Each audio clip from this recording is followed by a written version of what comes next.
Every year around March 20th, day and night become almost perfectly equal across the entire Earth. This moment is called the spring equinox, and for thousands of years, cultures around the world have marked it as a turning point in the year, a symbol of renewal, fertility, and the return of light after winter. Today we're going to be talking about the spring equinox, Easter, Ostara, and some other crossovers, and also some ways that you can celebrate. The spring equinox happens when the sun crosses the Earth's celestial equator, creating nearly equal hours of daylight and darkness. It's one of 2 points in the year when light and dark are in balance, the other being the winter solstice. Long before modern calendars, people tracked these solar shifts very, very closely because they signaled the start of planting season, which meant warmer weather and the return of their food sources. Because of that, seasonal turning points like the spring equinox were often celebrated across ancient cultures all over the world. From Persian Nowruz, which is over 3,000 years old, to various Roman and European spring festivals. Now, the name Ostara is commonly used today in modern pagan traditions to refer to the spring equinox celebration, but historically,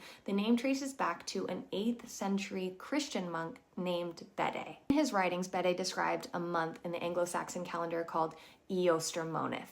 Might be pronouncing that wrong, don't quote me. He said it was named after a spring goddess called, you guessed it, Eoster. But this is the only written historical reference that we have to that goddess, so historians still debate how widely she was worshipped in early Germanic Europe. But because of that single reference, many scholars believe that the name of the modern pagan holiday Ostara likely comes from this early springtime tradition described by Bede. Interestingly, the English word Easter likely comes from that same root word connected to Eoster, or Eostermoneth. This is mostly unique to English and Germanic languages because in many other languages, the holiday is called Pascha, which comes from Jewish festival Passover, because the Christian celebration of Easter is tied to the story of the resurrection of Jesus, which takes place during the Passover season. So while the religious meaning of Easter is rooted in Christian theology, the name used in English may have older linguistic connections to earlier pagan spring traditions. Now, many of the symbols we associate with Easter today also connect to much older spring imagery.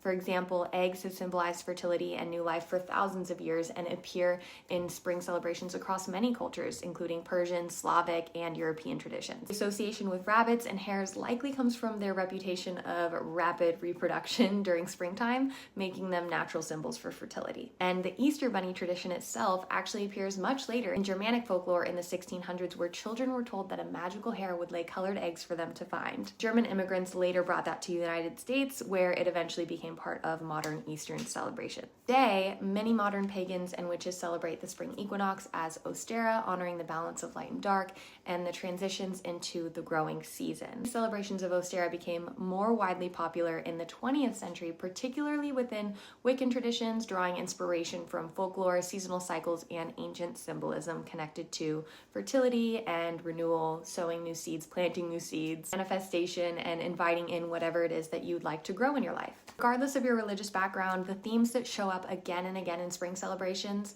both ancient and modern, are renewal, fertility, fresh starts, and the return of life after winter. So whether you're honoring the changing of seasons, you're choosing to celebrate Ostara, or you're simply just wanting to welcome in the spring, there are many simple ways that people like to mark this time of year, different rituals, and simple little things you can do to add some magic to your life. This can include decorating and dyeing eggs as a symbol of new life, planting seeds, or starting a spring garden, whether that be physically or metaphorically, spending time outside during sunrise and sunset during the equinox, cooking seasonal foods, baking bread, creating an altar with flowers or eggs or spring greenery, and finally, setting intentions for what you want to grow in the months ahead.